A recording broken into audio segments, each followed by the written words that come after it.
Hi everyone, and welcome to another Right Away Wednesday Wire video. This is Bernice Galvez Soto with the QAC team, and today's topic is about customer service.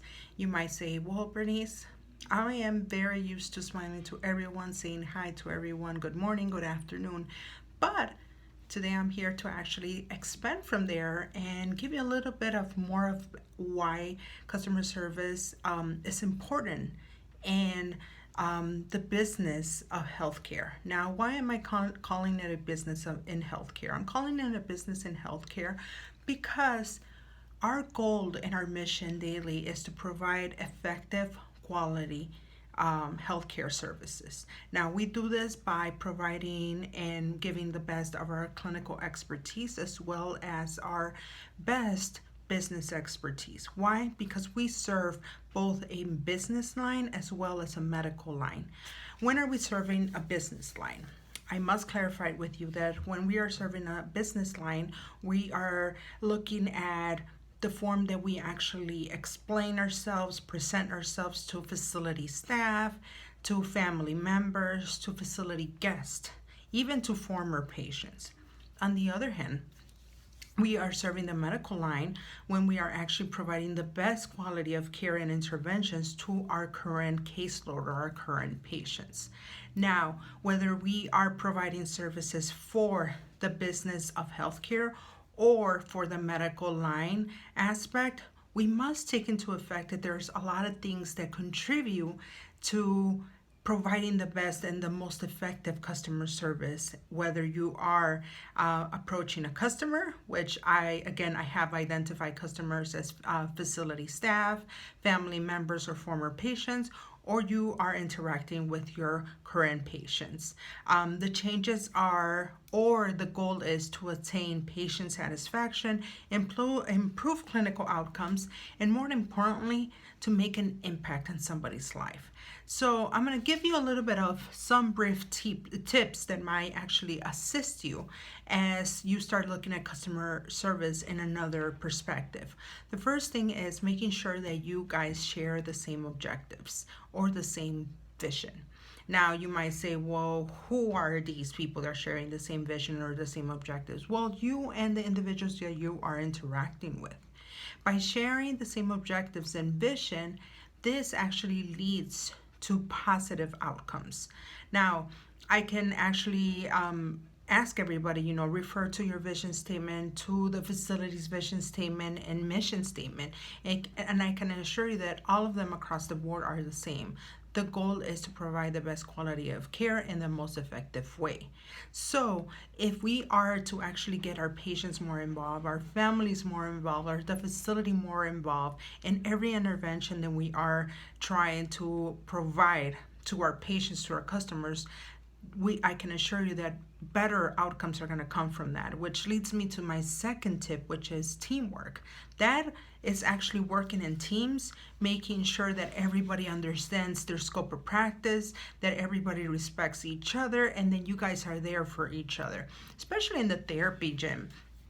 I think one of the things, going back to the first tip about sharing the objectives, if your patients know and feel that you're passionate about making a change in them, I could assure you they also are going to feel and make sure that they are making the necessary adjustments daily to assure they are involved in any treatment you're going to be providing. So let's take, for example, let's say that Miss Smith actually comes to the therapy gym and is looking for you because she needs to change her appointment time.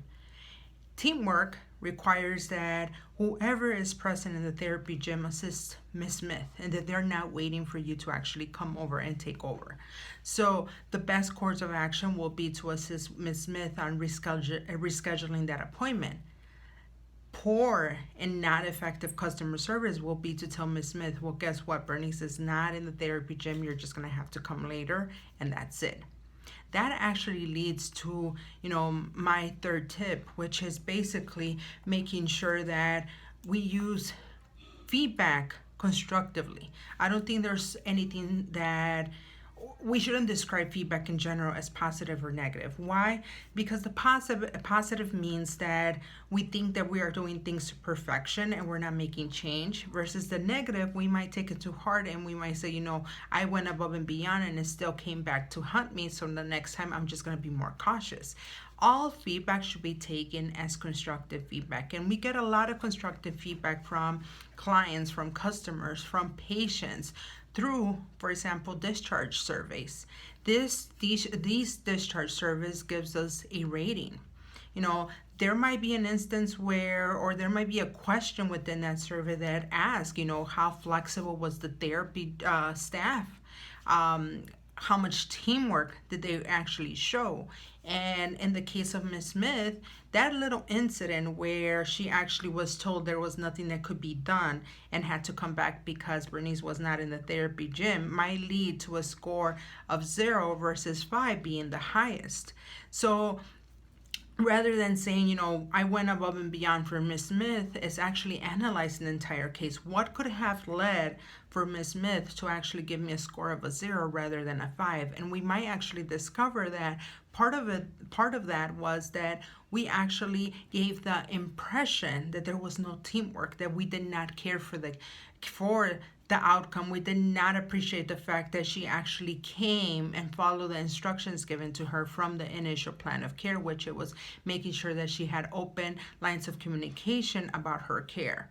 So again, customer service can be reflective even in discharge summaries. And I think that leads me to my final tip, which is policies and procedures. I think policies and procedures have also a different kind of impression everywhere. Everybody tends to see, well, this is what my company or my organization expects me to do, and in reality that's not the case. Policies and procedures are there to be guides. I think that's the first thing that we got to change and visually see policies and procedures as guides, because we want you guys to succeed. We want to make sure you are successful. And these policies and procedures give you proper instruction on how to actually either interact with patients, how to interact with the business of healthcare, how to actually make sure that you are following regulations, and whether they are state or federal or anything that is related to your scope of practice, and making sure that you are effectively providing the interventions under the requirements that are required for you. So policies and procedures are important, and for those associates that are part of Health Pro Heritage, you guys know your policies and procedures are easily accessible either via desktop or actually an iPad. That there is an icon that says PNP. All you have to do is double click on it. Your whole manual of policies and procedures will be available. And for those ones that are not associates with Health Pro Heritage, I'm pretty sure that your company or organization also has a diverse of policies and procedures that they will be glad to share with you, and actually explain you how they should be actually perceived and demonstrated in the field. So again, with all these 4 tips, whether it is making sure that everybody shares the same objectives, making sure that there is positive teamwork and is reflective, making sure that we are assuring that we have proper modifications to constructive feedback, and lastly, using our policies and procedures and guides, it could lead to a more effective customer service with whoever you interact, whether it's customers, facility staff, family members, visitors, or whether it's directly with your patients who are actively currently on your caseload. If you have further questions about customer service, feel free to leave your comments below. Other than that, remember that customer service is going above and beyond a simple smile, saying good morning, good afternoon. Let's make changes by actually looking at customer service in a more reflective and constructive way. Thank you for joining me today. Hope to see you guys soon. Take care.